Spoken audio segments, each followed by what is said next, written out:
Hey everybody, Unmarked 1223 here with a lantern video, a more recent one. The last ones I uploaded actually were done like a couple months ago.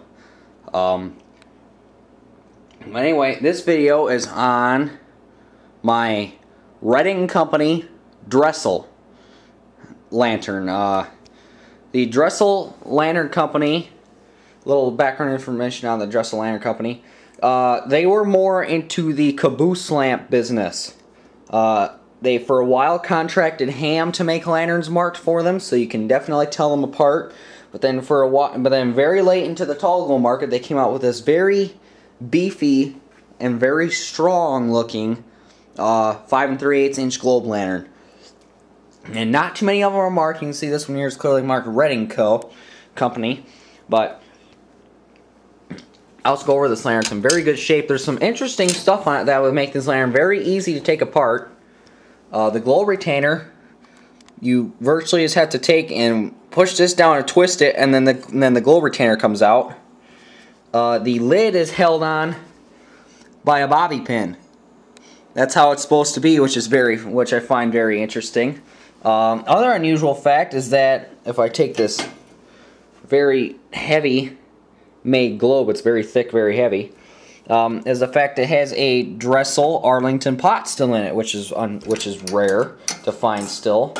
But the other unusual thing, it has a handling burner in it.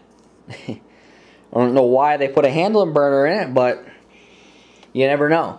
But otherwise, it's in really good shape. Most Dressels usually are. Tall globe Dressels are not as easy to find as their more common short globe Dressels.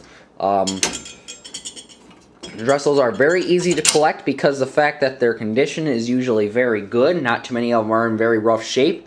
You rarely find these things beaten up because of the fact that they were so well made and so strong. But usually you just find a lot of the same road name over and over again. You don't find a lot of rare names very often. But tall globes, I cannot seem to find which names they were made for. I know that they were made for and marked by the company for Redding and Central Railroad of New Jersey and the Delaware, Lackawanna, and Western. That's it. I've seen them shop marked for the Delaware and Hudson, the Delaware, Lackawanna, and Western, and many other railroads, including a 19-mile short line that got sold for over $100. But we got this one for fairly cheap. And it's a good lantern to me. It looks neat. This lantern will not be around very much longer because we have made the decision to go all Michigan because of some convincing by a fellow collector that he did make a point that at one point in time or another all railroads did get to the Great Lakes. So we're going to go more towards a centralized thing and stay with Michigan. So this lantern most likely will be ending up here on eBay in the coming months. But I should have no problem selling it because the fact it is a Dressel, a tall globe, and it's in very good condition. So, just a little video on that. I mean, not very much to show on it because it's just your average Dressel. But just a kind of an unusual looking lantern to show to you. But I'm going to have a couple other lanterns I'm going to show you here coming up in the next 2 videos, and then a pretty neat item that I also got for only $30.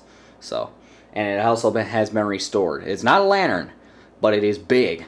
So, don't get your hook, but just wait in anxiety or an anxiousness or whatever before you get to see this thing. But I'm going to show you 2 other lanterns, and they're both Michigan roads. So, 1223 is going to go and get those lanterns out.